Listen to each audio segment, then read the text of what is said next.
मतलब ये है कि किसी की याद का साया था या कि झोंका था, किसी की याद का साया था या कि झोंका था,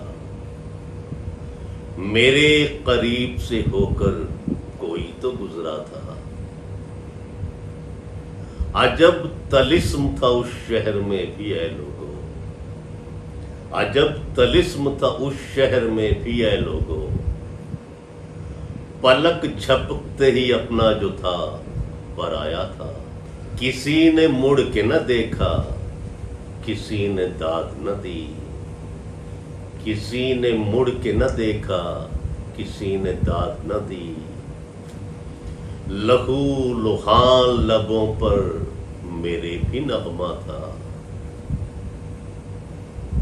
मैं बच के जाता तो किस समत किस जगह के मुझे, मैं बच के जाता तो किस समत किस जगह के मुझे, कहीं ज़मीने कहीं आसमान ने घेरा था, कहीं ज़मीने कहीं आसमान ने घेरा था।